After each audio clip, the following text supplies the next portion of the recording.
आज मैं आपको हमारे प्यारे नबी सल्लल्लाहु अलैहि वसल्लम की बीती हुई ऐसी हकीकत सुनाने जा रही जो हमें इंसानियत और रहमत का सबसे बड़ा पैगाम देती है, सबसे बड़ा सबक सिखाती है।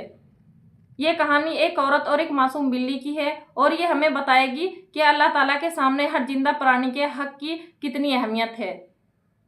ये कहानी हमें यही बताएगी कि जिंदगी जीने का सबको अल्लाह ताला ने हक दिया है। तो चलिए हम कहानी शुरू करते हैं और वीडियो को स्किप मत कीजिए और पूरी वीडियो देखिए, पूरी वीडियो सुनिए, तभी आपकी समझ में आएगा। इंशाल्लाह ये कहानी आपको पूरी देखनी है, पूरी सुननी है, तभी आपकी समझ में आएगा। चलिए हम कहानी शुरू करते हैं। हेलो फ्रेंड, अस्सलाम वालेकुम, welcome to back my YouTube channel Shama official. आप कैसे हो? उम्मीद करती हो आप अच्छे हो गए। अल्हम्दुलिल्लाह मैं भी ठीक हूँ और मैं आज ऐसी कहानी लेकर आई हूँ जो आपका दिल छू जाएगा। ऐसी कहानी है, ऐसी हकीकत है, एक औरत और एक मासूम बिल्ली की है। चलिए हम कहानी शुरू करते हैं। आप पूरी कहानी को सुनिए, पूरी को देखिए, तब जाके आपकी समझ में आएगा, बहुत अच्छी लगेगी इंशाल्लाह। चलिए हम कहानी शुरू करते हैं। बहुत समय पहले की बात है। एक औरत थी जो देखने में तो आम थी मगर उसके दिल में रहमत नहीं थी। उसने अपने घर में एक छोटी सी बिल्ली पकड़ कर रखी थी, मतलब बिल्ली पाल रखी थी, अपने घर में बिल्ली रखी थी। बिल्ली किसी लिए रखी थी उसने? आगे चलिए।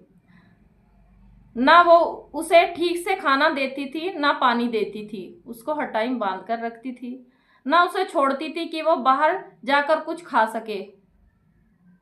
बेचारी बिल्ली दिन भर भूखी प्यासी तड़पती रहती, इतनी तड़पती रहती, उसको दिन भर बांध के रखती थी, ना ही उसको खाने को देती थी, ना ही पीने को देती थी। देखिए आगे चल के क्या होता है। एक दिन वो बिल्ली वही कैद रहती थी। एक दिन मतलब दिन रात वे बिल्ली उसी घर में कैद रहती थी। कैद रहते रहते बिल्ली मर गई। देखिए उसने ना कुछ उसको खाने को दिया, ना कुछ पीने को दिया, मतलब बिल्ली इसलिए पाली घर में कि वो बिल्ली कैद रह रह के मर गई। लोगों को ये बात बहुत मालूम, जब लोगों को बहुत सारों को बहुत मालूम पड़ी ये बात कि बिल्ली इसने इसलिए घर में पाली कि वो बिल्ली भूखी प्यासी रहकर घर में मर गई, तो देखिए लोग क्या कहते हैं। लेकिन जब ये हकीकत हमारे नबी सल्लल्लाहु अलैहि वसल्लम तक पहुंची तो उन्होंने बहुत गहरी बात कही। आप सल्लल्लाहु अलैहि वसल्लम ने फरमाया, आप सल्लल्लाहु अलैहि वसल्लम क्या फरमाते हैं, देखिए। एक औरत को जहन्नुम में इसलिए डाला गया कि उसने एक बिल्ली को बांध कर रखा। बिल्ली को बांध कर रखा, ना उसने खाने को दिया, ना पीने को दिया, ना छोड़ दिया वह बाहर से ही कुछ खा ले। ना वो उसको छोड़ती थी, ना खाने को कुछ देती थी, ना उसको पीने को कुछ देती थी, ना वो उसको छोड़ती थी। उसने बांध कर रखा तो वो इसलिए मर गई। सोचिए दोस्तों, एक छोटी सी बिल्ली, लेकिन अल्लाह ताला ने उसे तकलीफ को इतना बड़ा मामला बना दिया कि उस औरत का अंजाम जहन्नुम में हुआ। उस औरत का अंजाम इतना बड़ा हो गया कि उसका औरत का अंजाम ही जहन्नुम हुआ।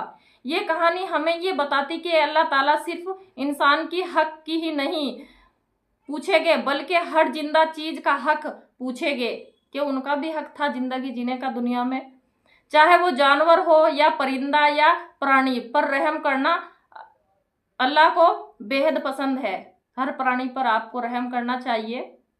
दोस्तों ये कहानी सुनने का मकसद यही है, हम सब अपने दिलों को रहम और इंसानियत से भरे। बिल्कुल बेशक भरना चाहिए। हमारे प्यारे नबी सल्लल्लाहु अलैहि वसल्लम ने हमें सिखाया कि हर जानवर, हर इंसान, हर जिंदा प्राणी पर रहम करना ईमान का हिस्सा होता है। हमें किसी को इतना हक नहीं दिया अल्लाह ताला ने कि हम घर में कोई भी प्राणी, कोई भी जीव घर में रखेंगे, उसको नहीं खाने को देंगे, नहीं पीने को देंगे, उसको हम बांध कर रखे। तो आइए हम सब आज ये इंसानियत करें कि किसी भी जानवर का या इंसान को तकलीफ नहीं देंगे। जहां मदद कर सकते हैं वहां पर करेंगे। यह असली मुसलमान और इंसानियत की पहचान है। अल्लाह ताला हमें सबको इस बात पर अमल करने की तौफीक अदा फरमाए, आमीन। तो देखिए हम जब भी कोई ऐसा जानवर, पशु पक्षी अपने घर में रखते हैं, हम उसको बांध कर रखेंगे, नहीं खाने को देंगे, नहीं पीने को। अल्लाह ताला ने हमें ये हुक्म नहीं दिया है कि हम किसी भी प्राणी को, किसी भी जीव को अपने घर में रखेंगे कि उसको हम बांध कर रखना चाहिए, नहीं, ताकि उसको हम अगर खाने पीने को नहीं दे रहे उसको बाहर छोड़ सकते कि वो दूसरों के घर में या मतलब बचा खुचा खाना खाकर आ जाए, तो वो उस घर में चैन सुकून से आके रहे, ताकि ये नहीं उसको हम बांध कर रखेंगे और वो कुछ अपने आप भी खाने को नहीं देंगे, ऐसे बिल्कुल भी नहीं करना चाहिए। तो मैं प्लीज़ यही रिक्वेस्ट करती हूँ कि ऐसे ना करें। और मैं ये कहानियाँ नई नई रोज़ इसलिए लेकर आती हूँ कि मुझे बहुत अच्छा लगता है ये कहानियाँ। जब से मैं ये कहानियाँ सुनने लगी थी खुद भी मुझे ये लगा कि हम दूसरों तक ये कहानियाँ शेयर करूँ मैं, कि हमें किसी की जीव की जान नहीं लेनी चाहिए। हमें अल्लाह ताला ने इतना हक नहीं दिया है हम किसी की भी जान लें। सबको अपने